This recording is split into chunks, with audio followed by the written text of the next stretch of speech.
3 months ago, I had a great job and a nice apartment, and I was in love with my wife. When? Hey, no. How long? A This is year. the first time. On our sides. Hello? I imagine by now you are well into the excessive facial hair phase of your depression. It's not a good time, Wendy. Dad's dead. What? Hi, sis. Mommy. What's different about her? The boobs. She had a little touch-up. Your father had one final request, and we are going to honor it. He just wanted his kids under one roof. So for the next 7 days, you are all grounded.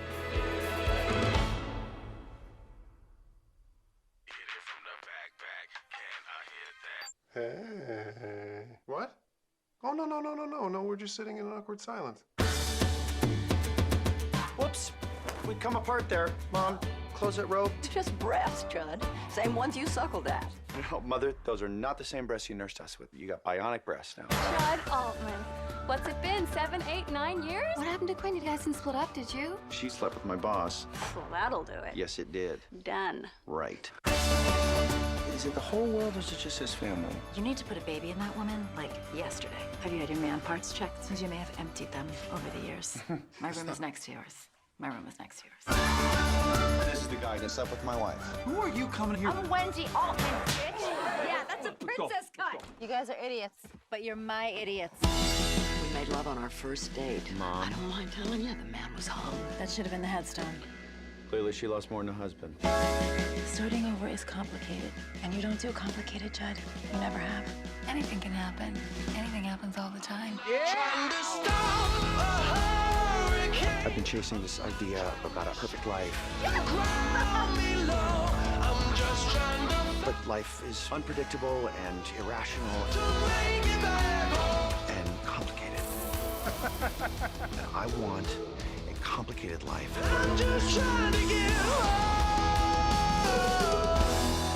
I left the baby monitor on upstairs. Oh, there we go. There. Turn it off. Turn it up. Turn it up. Stick a baby in there, Paul. Shove a baby up there. It's a circle of life, everybody. Let's go, Altmans. I'm just trying to get home. I want to thank Toronto for raising me to love movies.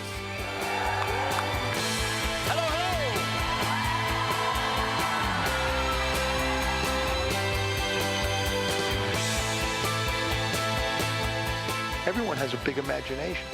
All of us do. This is exciting. My first film to premiere here at the Toronto Film Festival. It's an exciting night. You are the most globally exciting festival in the world.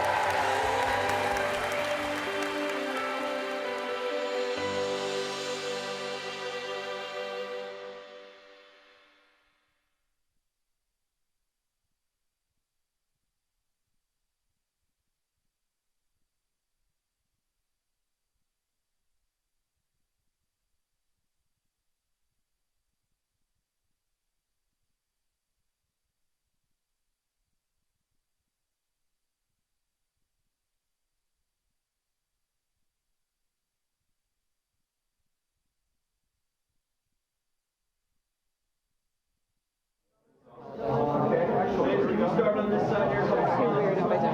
Panic. No, it's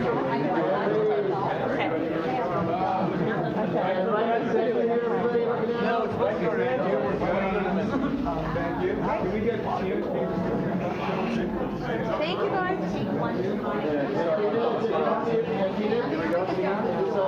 Okay, thank you. Tina, one more looking back, please. Thank you. Tina, eyes here. Eyes here, Tina.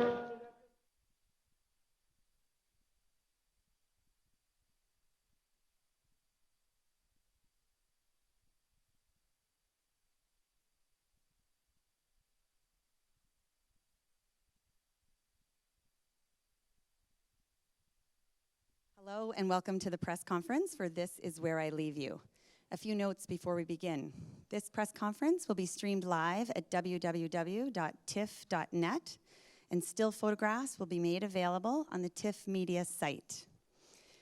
There are volunteers with microphones in the room to assist you with your questions. Please remember to identify yourself and your media outlet. Please note, there's no photography permitted during this press conference. Only the pre-approved wire services may take photographs, and we ask that you do that from the first row and back. If you could take a moment to turn your cell phones to silent. Our moderator for today is Richard Krause, and it is now my pleasure to welcome the director, producer, screenwriter, and cast from This Is Where I Leave You. Thank you.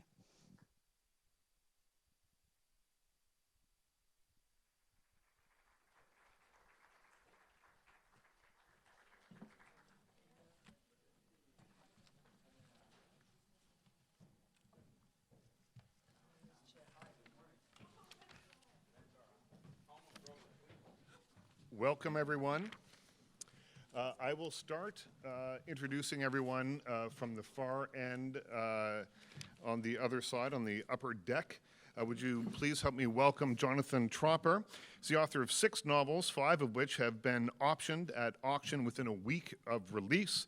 He is in development with a host of new projects, including one based on his book, One Last Thing Before I Go. Next to him is Catherine Hahn. Catherine, according to my notes, on TV shows like Girls in the Newsroom to films like Bad Word. She was here last year with at TIFF with Jason Bateman. We're the Millers, and the upcoming movies Tomorrowland, D-Train, and M. Night Shyamalan's horror comedy Sundowning. Please help me welcome Catherine Hahn. All right. Corey Stoll from the TV shows The Strain and House of Cards to movies like Midnight in Paris, Glass Chin, Nonstop, and the upcoming Ant-Man. We have Corey Stoll, who plays Paul in the film. Next to Corey is Connie Britton, 4-time Emmy nominee for shows like Friday Night Lights and Nashville. And she inspires whoops from her co-stars. She's a star of films like The To-Do List and Seeking a Friend for the End of the World, and she plays Tracy Sullivan. Next to her is Dax Shepard. He can currently be seen on the TV show Parenthood, which he'll resume filming tomorrow morning in Los Angeles. And has starred in films. Some good fortune. And has starred in films like Idiocracy, The Judge, which was the opening night film here at TIFF, and has directed and starred in 2 films, Hit and Run and Brothers Justice. Abigail Spencer can be seen on the hit shows Rectify and Suits, and she has appeared on films like Oz, The Great and Powerful, Cowboys and Aliens, and a short film she directed, Here and Now, was selected by Ron Howard as the winner of Cannon's Project Imagination Film Contest. And yeah, and she plays Quinn in the film. Hello. Starting way down on the other end in the front row, her book Bossy Pants was a New York Times bestseller. And next year she reteams with her Saturday Night Live Baby Mama Golden Globes co-star Amy Poehler in The Nest. She plays Wendy Altman in This Is Where I Leave You. Jason Bateman plays Judd Altman. His last film and directorial debut, Bad Words, premiered at last year's TIFF. And I think you've been here a number of times before that as well, right? Your job last year. Yeah, and I will have yours next year. I like what's happening here. It's going to be a good one. It's good. It's good. Here we go. Sean Levy, his films have crossed over the $2 billion worldwide gross. They include the Night at the Museum series, The Internship, and Real Steel. He is the director of This Is Where I Leave You.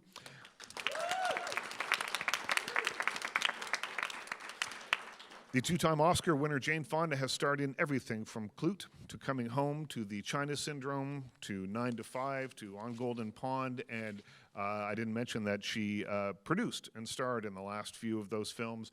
She will soon be seen in the upcoming television show co-starring with Lily Tomlin, Grace and Frankie. You can see her on The Newsroom, and she plays the grieving widow in this film, This Is Where I Leave You. And Paula Weinstein has produced over 30 movies, including mega box office hits like The Perfect Storm, starring George Clooney, the 5 Oscar-nominated film Blood Diamond, Analyze This and its sequel, Analyze That, as well as a wide range of movies from the comedy Monster-in-Law starring Jane Fonda, to the politically charged The Company Men, starring Tommy Lee Jones and Ben Affleck. She currently serves as the president of Spring Creek Productions, which she co-founded with her husband and producing partner, the late Mark Rosenberg. Most recently, Weinstein produced In the Heart of the Sea, directed by Ron Howard and starring Chris Hemsworth and Benjamin Walker, which is set for a March 2015 release. So welcome, everyone. Nice to see you. That was a lot of talking, but there's a lot of people up here. Thank you all for coming. Sean, I'm going to start with you. I think we are used to, as people who know your work, a broader style of comedy from some of the other films that you've made. I'm told that when you were handed a copy of this book, you read it, and the next phone call you made was, yeah, I want this. Yeah, and so what was it that really grabbed you about it? Yeah, well, first of all, I wasn't handed this book. I bought it in a bookstore like everyone else. And I fell instantly in love. And I told anyone who would listen, starting with Paula, I love this. I desperately want to make it. And as far as what grabbed me, I think I found the book both funny and poignant and constantly kind of pivoting between, did someone fall back Is there? everything okay? Are we okay? Are we okay? It's a lot of actors. I got to make sure everyone's okay at all times. 22. Okay. Anyway, I really responded to both the blended tone and a movie that's a story that's about the kind of shortcomings and flaws of familyhood, but that is ultimately kind of a love letter to family. And I wanted to bring it to the screen. And Paula, you were involved in the very early stages of this. So as you're reading through things and commissioning scripts and having a look at the book, are you thinking, oh, Jane Fonda would be perfect for this? Oh, I'd like to get, do you start to think that way from the very beginning? Well, first I think of the story, but I want to acknowledge Jeff Levine, who's my partner producing this in the front row. Oh. And There's some space right here upstairs if you'd like to come join us. Jeff and I met Jonathan before he was just in the middle of writing the book, and he told us the opening scene of, which is the opening scene of the movie, and we thought, oh my God, there's a movie, and we can't wait to see it, so we followed that for a long time. And yes, I always dream of Jane, and I had told her about it a long time ago, but she's a great pro and understands that in the end it's the director's choice, and the director chose her. It's wonderful. And as I understand, Jane, you auditioned for this book. Yeah, tell me about that. Tell me what sort of audition, because when I think of you, I think of dramatic work primarily, not as much comedic work, although I know you've made many comedies. But what sort of audition did you do? I went into a little office, and Jason Bateman was generous enough to do it with me. He was already in the role, obviously, and I extremely nervous, but I did a couple of two or three scenes for Sean, and Paula was there with Jason, and hoped that I would get the part, and I'm really glad I did. I totally identify with the character, except for the boobs, but. Well, now that you brought that up. I got a few questions. Just turn it over to me for a half second. Okay, yeah. They were prosthetic and a one-time only, I hear. Right, yeah. They sort of fall apart when you take them off. Right. Jason, can you tell me what it was like auditioning with Jane Fonda? Well, Or being on the other end of that? Yeah. Yeah, if she was nervous, I was twice as nervous. Yeah. There was, well, she was obviously outstanding, and she made me cry like a baby, and that was a little embarrassing. But it was pretty clear that we needn't look any further than Miss Fonda. Yeah, yeah. And Sean, what was going through you while you're watching these two together? Was it an immediate, yeah, this works really well? No, I will tell the truth. I mean, my first thought is, I'm sure most of you know, it's very unusual for someone at the, legendary stature, two-time Oscar winner, to volunteer to audition. No one does that. No one has the courage to actually go for what they want with such bold kind of balls, frankly. And Jane, ovaries, excuse me. So my first thought was, I can't believe that Jane wants to read, but indeed, she wanted this part. She knew she was this woman, and she wanted to show me. And so, as Jason said, by halfway through the first scene, the chemistry between Jane and Jason was so immediately clear in both the comedic scenes and the dramatic scenes. And I remember, Jane, walking you out of the room, and it was really one of my favorite memories from that day is you said, "When do you think I'll know?" and it was like, as if this wasn't someone who's iconic and has done, dozens of films. And that stuck with me to kind of still wake up hungry like that, to wake up yearning for the next challenge. And indeed, she's magnificent in this part. Were you tempted to audition by just bringing your 2 Oscars and putting them on the desk and say, "This is my audition"? That would have been a good idea. Thank you. Some people think I can act. I'll turn it over to everyone here in the audience in just a second. There's someone that's eager right there. We'll get to you in just a moment. Let's talk amongst the siblings in the story, if we can. And Tina, you play the older kind of protective sister. Tell me a little. I'm not sure. Do you have brothers and sisters? Is there anything that you drew on personally, or was this just written on the page and from that? Well, I think, Wendy is very clear on the page. In my real life, in my family, I'm actually the baby of the family. But I have a lot of what I would call work families in my life, where in those places, I feel like the protective big sister. So I kind of tried to think about that. Yes. End of answer. And Corey, you're playing the older brother who is, it feels to me, endlessly frustrated by some of his younger siblings. On set, do you have to distance yourself from the actors playing the younger brothers and sisters at all in any way, or what? Tell me what that experience is like.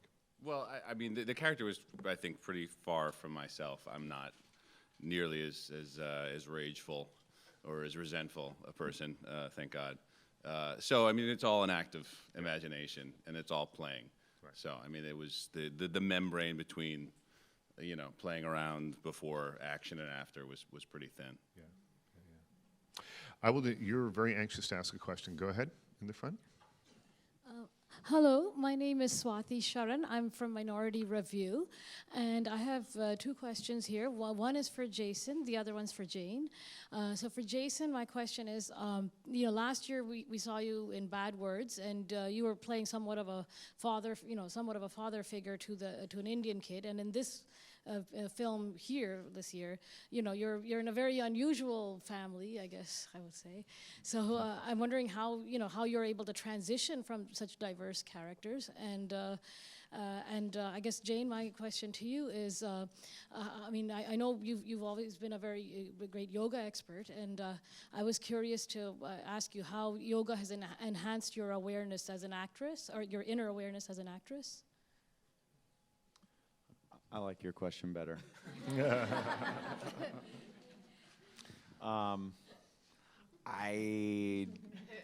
Transitioning from Bad Words to this is pretty simple, just because oftentimes the script really kind of does all the work for you.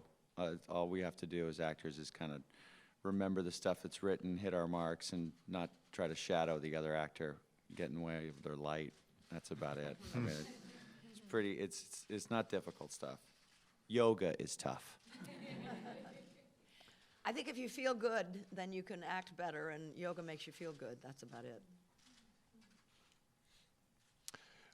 Other questions? Yeah, go ahead, right in the front here. Yeah. We'll bring a microphone to you. Nicholas Bilios, Edmonton Senior, Edmonton, Alberta. My question is for Jane Fonda. Jane, I caught the launch of your book on teen girls at the American Library Association meeting, and I was very impressed, and I was just wondering what draws you to write about teen girls and take roles on with in relationships with younger people.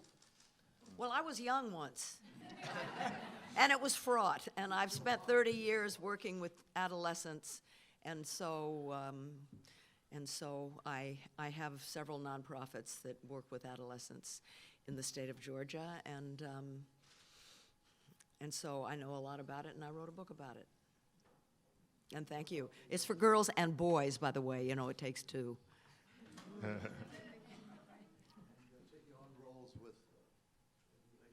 younger people in some of your films? Well, I have no choice. Most people my age are dead.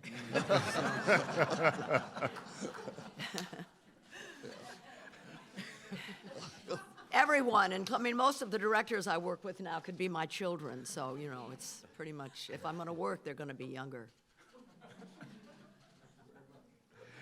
And did you say your name was Nicholas Bilius? Yes. That is the greatest name of anyone who's ever asked a question in this room, I have to tell you. Jonathan, tell me a little bit about seeing this adaptation, you know, go from your mind to the page now to the screen. And how that makes you feel. It was 5 or 6 years of a lot of heartbreak, and you know, this is not a movie that comes easily to a studio, and so there were many points along the way where I did not believe it was going to happen. There were points where I was told it was not going to happen. You know, I was lucky enough to have 2 producers who just don't let something die, who really believed in the project, and then once Sean came on board, there were 3, and I think it was through their sheer will that this movie got made kind of against the grain of what studios normally do. So it kind of feels, and especially this weekend, it sort of feels like, I don't know why I had the audacity to think we could make this movie, but this weekend really feels a little bit miraculous. And so. Jonathan talks about 2 producers who wouldn't let the story die after 5 or 6 years, Paula and Jeffrey, and then Sean came on board. What was it about the story? I mean, you talked about it a little briefly, but 6 years is quite a long time to come back to the same material over and over again with such confidence. I think if you're going to be a producer now, more than ever, you have to be in love with the material that you're buying. If you're not, your interest will wane. It never did in this. The story felt strong, it felt true, it felt honest, and it kept coming back. You have to learn also when to put it down for a minute and allow it to breathe and then go back again. We knew Sean was interested very early on, and that was incredibly exciting, and then went through all the twists and turns. But Warner Brothers, interestingly enough, from the beginning, the first weekend read when they read the script, they loved it. And then it was really a question of how to get it made, and the studio's been incredibly supportive and fantastic, and continue to be every day. So it's been lucky. I'll turn it back over to the audience. Do we have questions? I will go to Dax Shepard. Right. Yeah. You want me to ask a question? Sure, ask a question.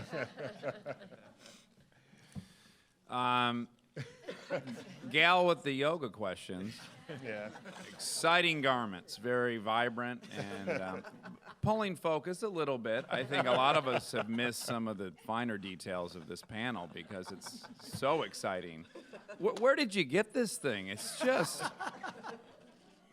I feel like I'm rolling back the years looking at it. It's like my first mushroom trip in college. Is that something you made in the home? Do you have dyes? Is it a silk hybrid? Is it rayon? Is it flammable? I'm very concerned about the flammability of it. I guess that's it. I answered my own question. That thing is going to go up like a Roman candle. I do appreciate that. We'll send it back to the audience. I'm wondering, the film had many layers to it, and I found the ending left it open to a sequel. So I'm wondering from the producers if you're thinking about a sequel, and for the actors, if you'd be ready to be on board again. If I answer first, it's going to be hard for the actors. No, we're not thinking about a sequel. That wasn't the intention. The intention of the end was to say life is complicated, and we're not going to tie it up in a little bow and make it fine. And we really wanted to be true to Judd's story. And the way life happens, right? Like, our collective goal was to be honest about the way adult life can be, and things are rarely brought to neat, happy closure. And so the various characters have endings of sorts, but we willfully left them open-ended, not at all thinking sequel. Our job and our kind of collective desire was to tell one story as well as we could, and that's kind of the beginning and end of what we sought to do. Spin-offs? Yeah. Spin-offs I'm open to, though. Let's talk spin-offs. A Wade Beaufort spin-off I am so am I into. Premature? No. Maybe it's just wait till it opens, but... It would be awesome to revisit these characters in 10 years. I will say that and see where they we are. all had a very kind of uniquely enjoyable time making this movie. All these actors and several others, Ben Schwartz and Adam Driver as well, who couldn't be here today. I mean, it's an unbelievable ensemble, and everyone is just good people and incredibly talented. So I'd love an excuse to spend more time with this group. Catherine, tell me, when you think back on this in a few years, what will be your memory of shooting the film? There's a room in the house where we shot this, which was a little bit of a hike from the base camp where people's trailers were. So we all were shuttled to this house and kind of spent the day there. And so there was no place for people, like there's no corners to retreat to, so everyone kind of hung out in this bedroom together. And those beautiful hours, just like while they were setting up, shots of all of us just up, like it was the best. You couldn't, it was like a rehearsal period that was unexpected, and it just created such a gorgeous shorthand and familiarity, like just a safety. Like, it was the best. It was so like fun. camp. Yeah, it was like summer camp. Yeah, felt like we were in like a theater. Right? Like a It was camp with a big bed. with a huge bed. Just how you want it. Yeah. We would take turns lounging on the bed. Yeah. That was the best. Hear more about this bed. See, Dax, you weren't in those scenes. I know, that's why I want to hear about it. He was in my Anyone bed. get tuckered out and have There to were take always five on that really thing? low on toilet paper, I remember, too. Well, there there was were always like toilet a issues toilet also. issue, yeah. Corey talks a lot about Just that to give toilet. you a little backstory, we shot the whole movie in a real house. So 25 days in a row, real house, Long Island, no one ever left. And so between takes, all of us would hang out on the bed in the master bedroom. There was a toilet there, there was a lot of actors. Eventually, the homeowner got Crew. very frustrated. He taped it shut with like 70 pieces of electrical tape. That didn't stop us. How did you respond to that, Connie? To The electrical tape, yeah. Yeah. You know, I'm a maniac like that. And Abigail, you weren't as much a part of the main ensemble for much of the movie. Tell me your experience of making this film. Being super left out of all the fun. That was great. I loved it. I was super jealous. Didn't mean to phrase it that way. I mean, I'm just thrilled to be on stage with these wonderful actors and artists right now. It was just wonderful to be a part of the movie, and I got to be there a little bit so I could see what other people were doing, and you know, Sean is keeping the tone of the film, so even though I'm coming in and out, he's keeping me in the same movie, which was great, and I just loved the material, and it was just fun to be on set and see Jane. I wanted to talk about our table read. We had this incredible table read that kicked off the whole adventure, and that was really, till now, the last time we've all been together, and that was magical. Like, everyone was just amazing at that. Corey, tell me about the table read and the feeling in the room. It's a large cast. He wasn't there. That's- And by the way, He neither wasn't was there. I. I wasn't there either. But it was magical. It was magical. I forgot Corey and Connie were there. Sorry. Now you know what it feels like to be left out. What would you have imagined it was like had you been there? No. Great catering. I'll turn it back to the assembled press. Still nothing. Now, your love scene with the antagonist, Wade. Conventional wisdom would have put the really beautiful girl exposed, but not Levy. What do you think was going on there? Why did we see the hulking doofus the whole time? Okay. Well. Do you want to tell them about placing the sheet above my perineum at some point? As you know, the opening sequence of the movie has Bateman walk in on a completely nude scene between Dax and Abigail. It was like 100 degrees, right? The air conditioning was broken. The air conditioning was broken. It was the middle of summer. It was very hot, and it was just the three of us in a room, two of whom were without clothing. And I remember having my shirt open just so I could kind of get in the spirit of it, plus it was hot. And every take I would kind of, because I pride myself on attention to detail, I would hand place the sheet on exactly the longitude of buttock that I wanted Dax to reveal. But It didn't make me insecure at all. that was too much. I've never had such proximity to a male buttock. So it was awkward. But my favorite memory from that shoot was that Dax, who was in pretty good shape, as you saw, he ordered a pizza to eat naked in that bed as soon as we finished filming that scene. Well, I had a sock on. There was a sock. That's true. That was my favorite memory too, just the pizza over my head. Oh, thank you. We have a question. We have a question at the back. Since I got hired. Oh, right here. Yeah, go ahead. There are a lot of intense scenes in the movie with a lot of dramatic acting, but you're all very funny people. So I'm wondering if there were moments where the mood on set was the opposite of what was happening in the scene. Most of the time. Most of the time. Yeah, you don't want to waste it right beforehand. So you kind of want to try to keep it opposite. You know, we've got very limited talent levels up here. You know? You want to go blowing it on a rehearsal. We also it was a pretty improv-friendly approach. We had an amazing screenplay, but you know, my attitude has always been, I don't hire talent like this and then ask them to be marionettes. I want the benefit of what they can bring. So I kind of generally believe in a fluid, pretty free and light atmosphere on set so that people feel loose enough to try things. Some of it works. Some of it works magnificently, and it's all over the movie. So we kept it pretty light, even when we were shooting dramatic scenes. Tina, as someone who is a comedy writer, as someone who has a background in improv, was there, because your scenes you have a lot of very funny scenes in the film, but there's a lot of scenes that are tender or a little bit more quiet. Was it difficult for you to find a balance between the two, or no? Well, I think the nice thing is to go into something like this knowing that I had worked with Sean before, and I trusted him so much to guide the tone. You know, you feel like you just want to come in and try to play the scene as honestly as you can, and then you want to be trusting the director to guide you, like to pull back or to try to lean into it more. And so you gave yourself over.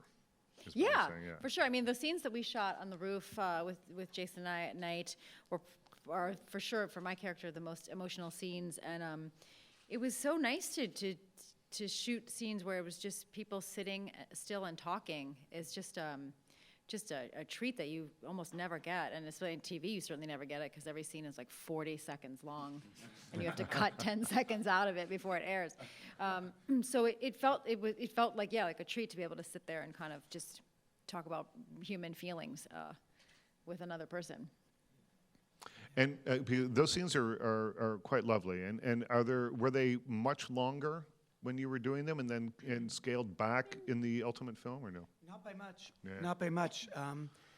I think generally I find my process editorially is first cut will be long, and then I'll freak out that, oh, will an audience sit with it? And I cut it way down. But as Tina said, especially those of us who work in comedy, it's so rare to get to stay in a moment that is just people talking, and you're not landing a joke, and there's no special effects in the case of other movies I've made, no pratfalls, no set pieces, no action, just people and their relationships. So I ultimately went back to something much closer to the initial cut, which is the script, to let these moments play out and to get the nuance of these relationships. Right. Corey, you haven't done a lot of comedy, I don't think, in the past. Yeah, not professionally, no. Tell me about exercise. No, I mean, I actually, it's not a joke. I mean, coming up as in school, I obviously did a lot. But. So tell me a little bit about exercising that muscle in this film. Well, when you don't do much comedy and then to show up in a movie with a cast like this, it's sort of, it's going to the major leagues, and so I was just trying to just stay afloat, and I knew that I wasn't going to be nearly as funny as a lot of the people in this cast, and so I just tried to be as honest with my character as possible and trust that the script was funny.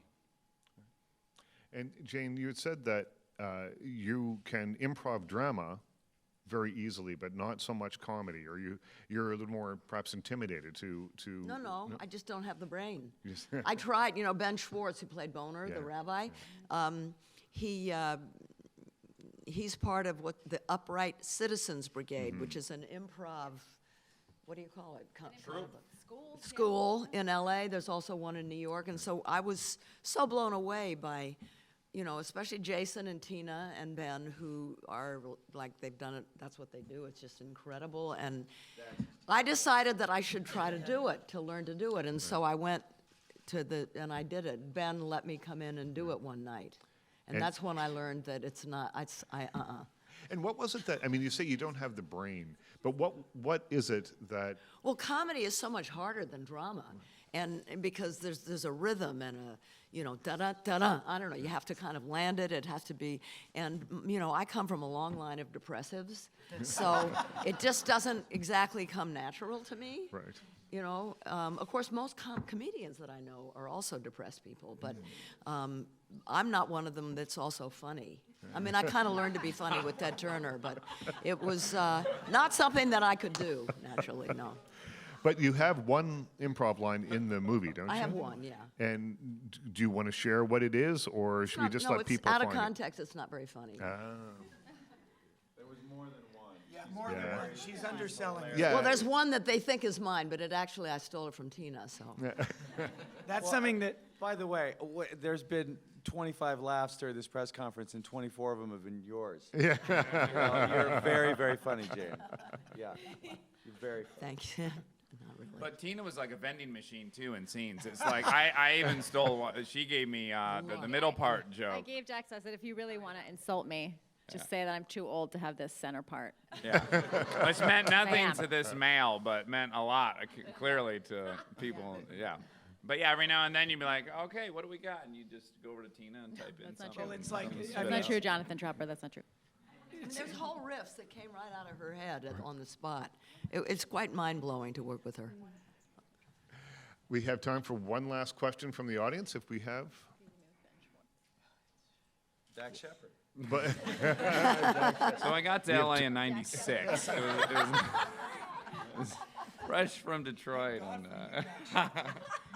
It's interesting. What does it mean that nobody has, not very many people have questions? It's they very were handed a interesting. sedative when they walked in. And it's a real fast-acting sedative. It must be some benzo, maybe Xanax or Ativan or something. But we all want one as well.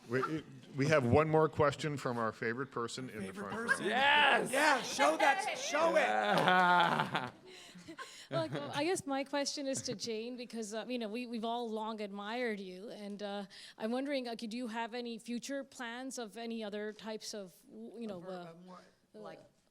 Will I continue a career in the business? Yeah, or like any future plans of any, of what you would like to do in the future, whether it's movies Well, I'm in the or middle what? of episode 4 of a new series for Netflix called Grace and Frankie with Lily Tomlin. And I hope it's going to be funny. Like this movie, it also has some poignant parts to it. Paula is also a producer. And so, hopefully that will help get me other jobs. I don't know. But what about your, say your nonprofit life, for example? Oh, that I could, yeah, a lot of that, yeah. I'm not going to talk about it now, though. It'll make me cry. And we don't want this to be remembered as the press conference that Jane Fonda cried at. Thank you very much for coming out, and thank you to all our guests. The movie is called This Is Where I Leave You.